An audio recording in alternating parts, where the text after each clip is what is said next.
This is High School Clubs, the show about the clubs that actually change your life. Your hosts are Robbie and Terry, both 15. Every week they break it down so you actually get it. Show about the clubs that actually change your life. I'm Terry. And I'm Robbie, and today we're talking about Science Olympiad, the nerdiest, most intense, most weirdly addictive competition in high school history. Science Olympiad has been around since 1984, which means it's older than most of our parents' taste in music. There are about 6,000 teams competing across the United States every year, so yeah, a lot of kids are into building bridges and memorizing bird calls. Wait, bird calls are actually an event? Ornithology is 100% a real Science Olympiad event, and teams spend months learning to identify birds by sight and sound. That is genuinely impressive and also slightly unhinged, which is why I love it.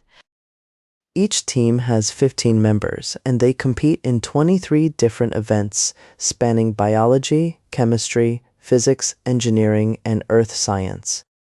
23 events means your team basically needs someone who knows everything about everything, which is a very specific type of person. And that person has probably been awake since 4 in the morning the day of competition.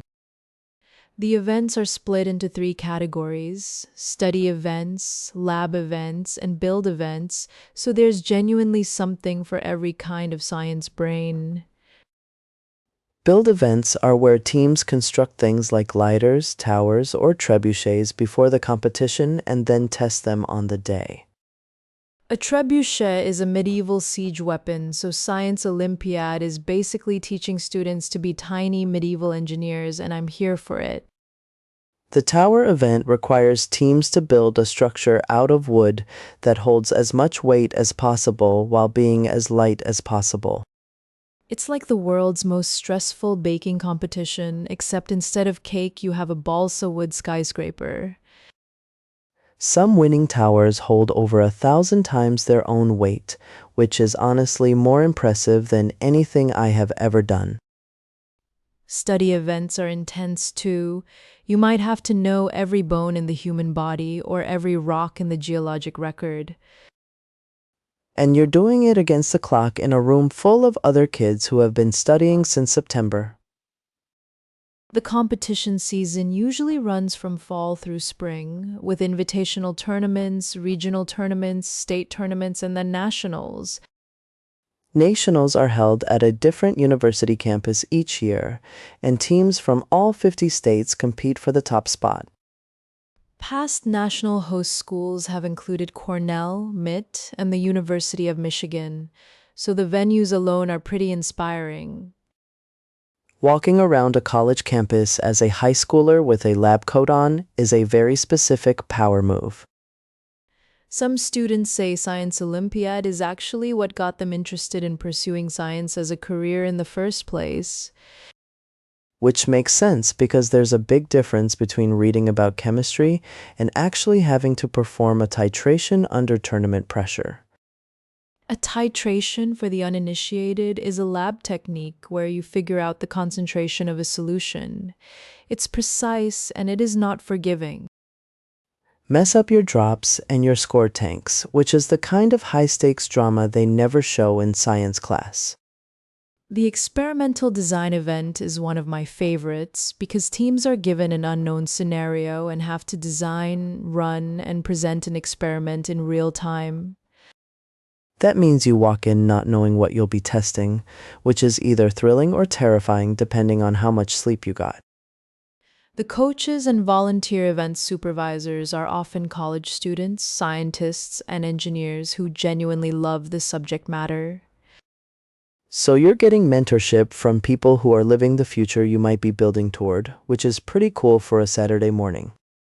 Science Olympiad alumni have gone on to work at NASA, in medical research, in tech, and basically everywhere else that requires a big brain. Bill Nye, the science guy, has spoken at Science Olympiad events, which feels correct and right and exactly as it should be.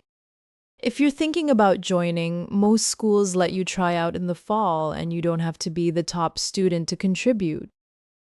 Every team needs specialists. So, if you're obsessed with one specific corner of science, there is probably an event built exactly for you. The build events especially reward creativity and engineering intuition, which is a skill set that doesn't always show up on a math test. And the teamwork aspect is real. You genuinely cannot win Science Olympiad alone, which teaches you something important about how science actually works.